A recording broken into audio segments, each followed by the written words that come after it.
this is the timer. The timer. Okay, so, ladies and gents, this is the Ask Us Anything podcast, where we talk about your questions concerning life, faith, everything in between. My name's James, this is Dan, and we have been given 10 minutes to talk about one of your questions, and now the timer is saying 9:35. Okay. So, Dan, straight in, the deep end. What's the question? The question we've been asked is, will we be married in heaven? Or will we still be married in heaven? Which is a great question. James, we're two married people, not to each other, two lovely wives, both called Sarah. Yeah. And the question is, what happens to those marriages when we die or Jesus comes again? Do they continue or are they undone at that point? I think we've just very briefly chatted before the 10-minute. That's generous, chatted, but yeah, sure. The 10 minutes began. You just said, no, we won't be married in heaven. Where'd your mind go when you say that? Well, because Jesus says so. Okay, well, let's hear it. In Matthew 22, Jesus says the following. It's like countdown. We want a time hit. Jesus says this in Matthew 22, verse 30. At the resurrection, people will neither marry nor be given in marriage. They will be like the angels in heaven. So there you go.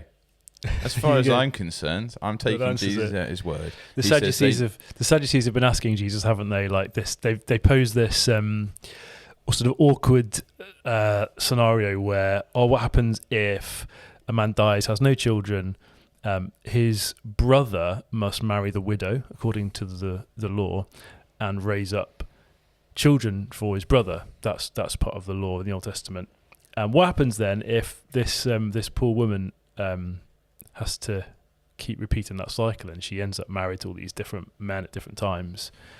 Then they say, in the resurrection, of the 7, they lined her up, this poor lady, with 7 different husbands. Whose wife will she be? And the Sadducees, their thing is, of course, they don't believe that there is such a thing as a resurrection of the body. So they're like trying to catch Jesus out, like, this resurrection of the body idea is so stupid. So whose wife is she going to be out of the 7? Jesus answers by saying, he says, it's actually quite good, isn't it? Matthew 22:29, you're wrong, because you know neither the scriptures nor the power of God. Boom. But then that's his answer. Yeah, it's pretty straightforward. I'm also thinking, James, of Romans chapter 7, where Paul is using an analogy for being set free from the law. And he says, Romans 7 verse 2, a married woman is bound by law to her husband while he lives. But if her husband dies, she's released from the law of marriage. So that's another place in Scripture which would seem to sort of say marriage has a limited shelf life, if you like. It does a job up until death, and it's a wonderful thing, but at that point there's an end to it. That seems to be generally the direction of Scripture's testimony on it. Well, and it's in the vows. Yes. Till death do us part, or Jesus returns. Yep. Like people say it in their vows. Yeah. Why? What's the deal then? Why wouldn't marriage carry on into eternity? Yeah. And do we need to have? Is it anything to do with our understanding of what marriage really is? Yeah, I think if that's not a setup for you, Dan, I don't know. You've done a wonderful job, James. Thank you. You've done such a lovely job. And it's very easy, isn't it, to think of marriage as being, it's sort of fundamentally, it's you and me together forever. And obviously maybe in the non-Christian world, it's you and me together for as long as we can stand it. And if either of us wants out, fine. In the Christian world, we might be like, it's you and me together forever. And we mean it, and like we'll pray for God's help. And it's maybe quite a sort of us-centered view of marriage, that it's sort of we're committed to each other, we love each other, the Lord's brought us together, and all of those things are wonderful and true. But I do think in Scripture, what marriage is has a much deeper definition. I'm thinking particularly, I've just turned to Ephesians chapter 5. Oh. Hey, look at it. There we go.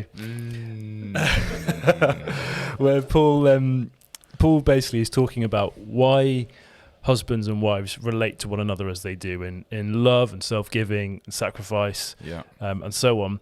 And he says the reason is Ephesians 5, I'm looking at verse 31 and 32. I wanted to say 25. That'll work as well. No, what I'm looking at is I'm losing our time, aren't I? Can you hurry up, please? Really slowly. Sorry, it's 32. Profound mystery? 32, yeah. This mystery Dan, is profound. Dan, sometimes you just need to it listen to me. Yeah, okay, that's fine. Verse 32, go. The idea that a man will leave his father and mother, hold fast to his wife, they become one flesh. He says, verse 32, the mystery is profound, and I'm saying it refers to something else. Yeah. It's about something else, which is Christ and the church. And so as Christians, when we get married, we know, yes, we're doing something for us. We love each other. It's great. It's a wonderful thing for us as a new little family. It's great for society. All of those things. But first and foremost, it refers to, it points to, it preaches the reality of the everlasting love between Christ and his church. And there's a sense in which marriage is almost like an engagement ring, which is a bit of a contradiction, right? The engagement ring is the thing that tells you what's to come. It's like a promise of what is to come. And in a sense, the day you get married and a new ring goes on the finger, it's like, well, that old phase is done. It's done its job. It's over, and the reality is here now. And there's a sense in which all human marriages have a job to point forward to the final meeting. You know, when Jesus and his church were united forever. Now, that seems to be the vast stretch of Scripture and church history has spoken about it in that way. So, if you'd like to get married, yeah, you are getting married or you are married, there's something about understanding what marriage is and putting it in its rightful place, that it points us to the relationship between Christ and his church. Yeah. And we see that again, that picture in Revelation, don't we, of the wedding supper of the Lamb and Christ meeting his bride, which is the church, which is God's people. What an amazing image that is. And every wedding service kind of pictures that. Yeah.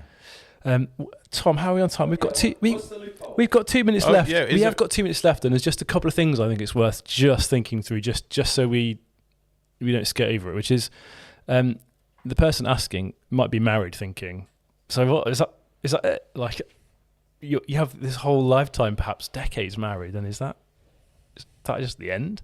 I think it's worth noting Jesus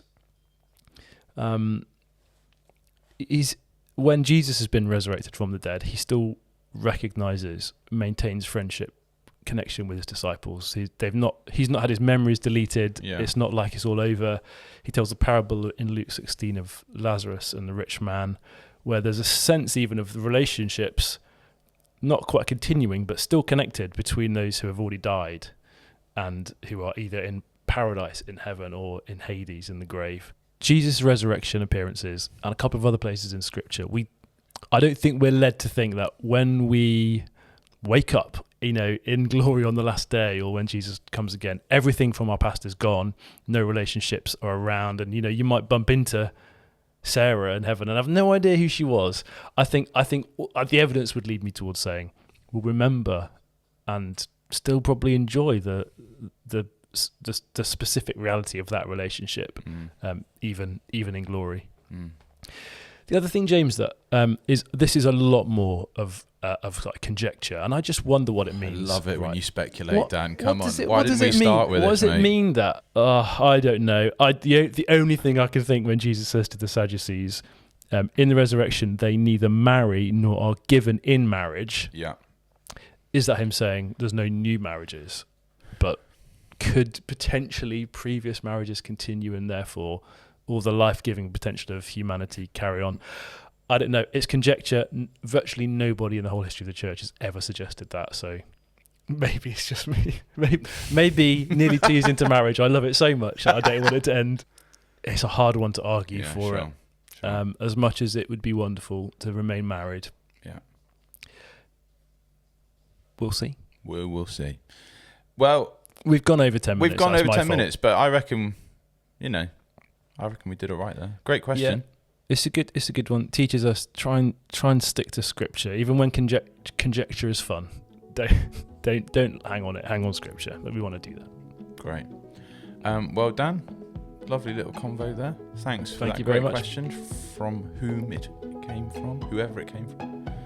And we'll have another one. This outro is taking us like We'll do another one at some point, won't we? So see you next week. See you then.